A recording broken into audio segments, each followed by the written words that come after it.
Salam sejahtera saya ucapkan kepada murid Juruclass.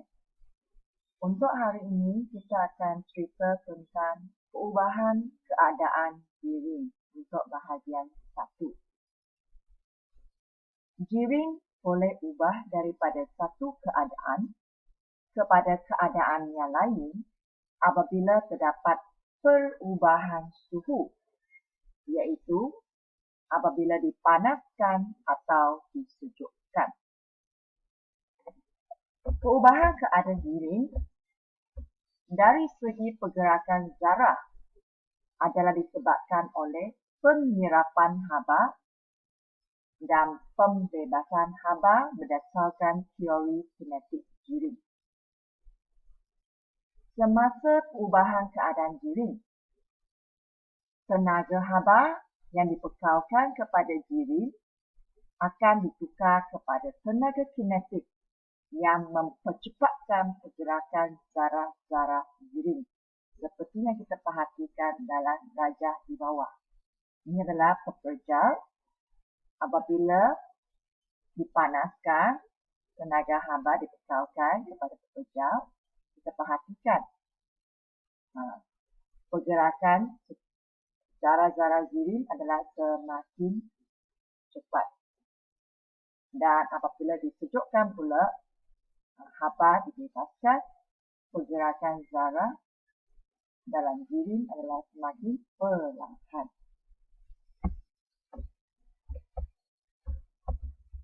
Perubahan keadaan jiring boleh berlaku melalui beberapa proses, iaitu peleboran, pendidihan, penyejatan, kondensasi, pembekuan, dan pemejawapan. Apa yang berlaku semasa jiring dipanaskan? Apabila jiring dipanaskan, zarah-zarahnya akan menyerap haba. Dan tenaga kinetik zarah tersebut akan bertambah dan zarah bergerak lebih pantas dan saling menjauhi antara satu sama lain. Seperti yang kita perhatikan dalam gambar di bawah. Zarah-zarah dalam pekerja apabila dipanaskan, pergerakan zarah telah bertambah, jarak antara zarah semakin berjauhan dan jiring akan berubah dari pekerja ke cecair dan seterusnya kepada gas. Bagaimana pula apabila jiring disejukkan? Apabila jiring disejukkan, zarah-zarah pula akan membebaskan haba. Ini menyebabkan tenaga kinetik zarah berkurangan. Zarah-zarah bergerak lebih perlahan dan menarik menghampiri antara satu sama lain. Jiring akan berubah daripada gas kepada cair dan seterusnya kepada pekerja. Ini adalah keterangan yang lebih jelas tentang setiap proses yang kita sebut tadi. Yang pertama, peleboran. Peleboran adalah proses di mana pekerja menyerap haba apabila dipanaskan, zarah memperolehi tenaga, bergetar lebih kuat. Tenaga haba yang diserap itu akan digunakan untuk mengatasi daya tarikan antara zarah pekerja.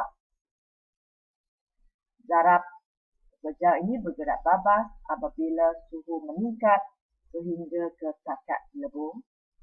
Pada takat lebur inilah pekerja akan berubah menjadi cecair seperti yang kita perhati dalam gambar ini, di mana mentega melebur dalam bentuk cecair. Proses pendidihan pula berlaku apabila suhu cecair mencapai takat didih. Contohnya, air adalah 100 darjah Celsius. Cecair menyerap haba apabila dipanaskan, zarah-zarah memperolehi tenaga bergerak lebih maju. Tenaga haba ini digunakan untuk mengatasi daya tarikan antara zarah cecair. Apabila suhu meningkat ke tahap 3, zarah pun bergerak secara bebas dan jawab. Cecair berubah menjadi gas. Untuk penyejatan pula, apa bezanya penyejatan dengan pendidikan? Penyejatan berlaku pada sebarang suhu dan dia hanya berlaku di permukaan cecair saja. Semasa penyejatan, cecair menyerap haba apabila dipanaskan. Zarah memperolehi tenaga dan bergerak lebih laju dan dia akan tersejak secara perlahan dan berubah menjadi gas seperti yang kita sentiasa perhatikan semasa kita mengeringkan baju yang basah di bawah cahaya matahari. Kondensasi. Kondensasi adalah proses di mana haba dibebaskan apabila gas disejukkan. Zarah-zarah akan hilang tenaga, bergerak dengan lebih perlahan dan menghampiri antara satu sama lain. Apabila suhu mencapai di bawah tahap 3, gas akan bertukar balik menjadi cecair seperti embun yang terbentuk pada daun. Untuk pembekuan pula, cecair membebaskan haba apabila disejukkan. Zarah kehilangan tenaga, bergerak dengan lebih perlahan. Apabila suhu mencapai tahap beku, zarah akan bergetar pada kedudukan yang tetap. Pada masa inilah cecair berubah menjadi tersejak. Untuk proses pemejawapan pula, pemejawapan ialah proses pekerja berubah secara langsung menjadi gas ataupun proses gas berubah menjadi pekerja juga disebut sebagai pemejawapan. Ini adalah air kering yang telah memberjawapan terus menjadi gas karbon dioksida.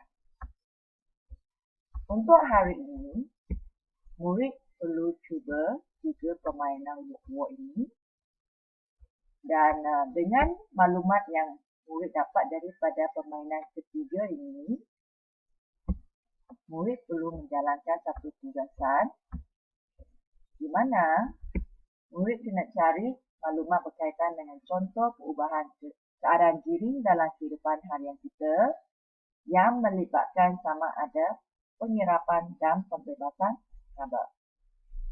Dalam tugasan ini, murid perlu menghasilkan satu poster yang memiliki 2 contoh.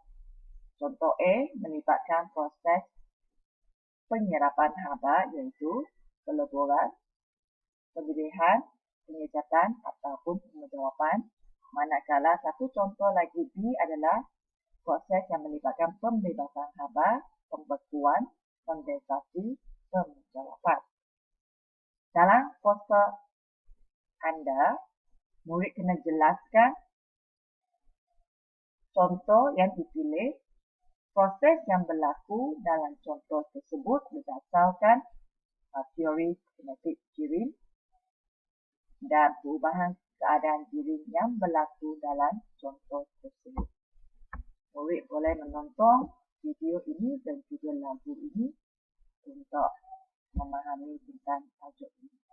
Selamat mencuba.